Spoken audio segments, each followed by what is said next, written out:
moon.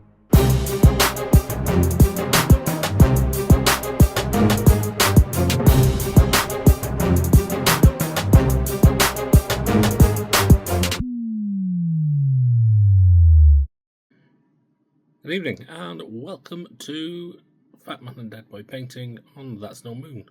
So we talked about paintbrushes. We'll talk about paint another time, but let's talk about where we put the paint. Let's talk about palettes. So there we go. There is a box I'm sure all of you are familiar with, a wet palette. Now this one is slightly different because it's a wet and dry palette in one. We'll talk about them later as well. They're an interesting thing. So what, apart from wet and dry, are the differences between the two, and what are the benefits of each one? So start with the wet palette because it's the one that is the shiny toy at the moment that everybody must have a wet palette.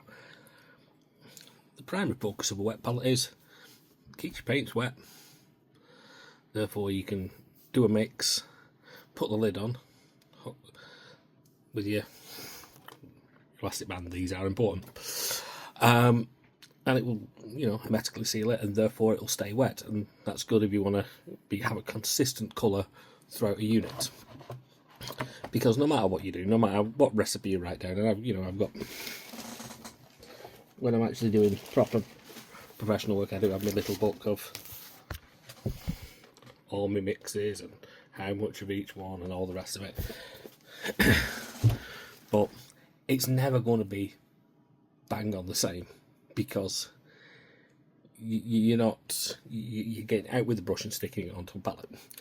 So having a mix that stays wet and stays pretty much the same colour is really good. The problem with this, and what a lot of the pro painters will say, is what you're getting is now watered down, so you're not getting the same consistency. As soon as you add anything to a paint, you have changed its makeup, the way it adheres, the way its end finish. So if you wanting true control and flow control, these are not the tool for you. These are.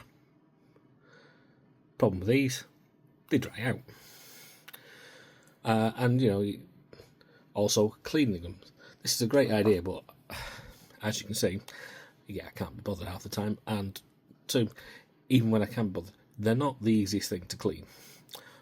One of the better things you can get is a white porcelain tile.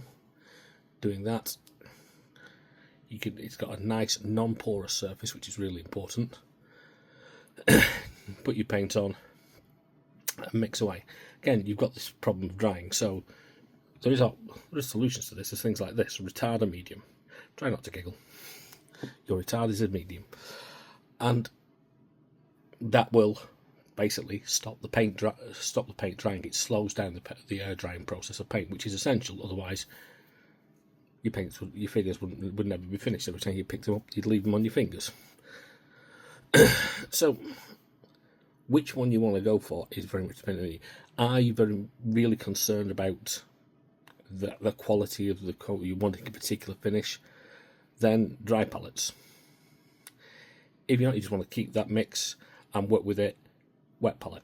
It's just going to make your life a lot easier. Be careful which one you get.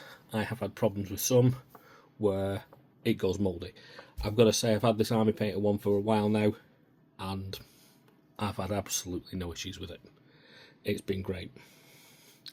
And like the little container bit for putting in your, brushes, I suppose, but mostly I just put in whatever bits I'm working on at the time that I want to keep safe. So it's great for that. And, all the little palettes for things that can't go on the wet palette, because there are certain paints that aren't water-based that I use that, if I put it on that, it's going to go horribly wrong. So, there we go. See you next time. That's no moon.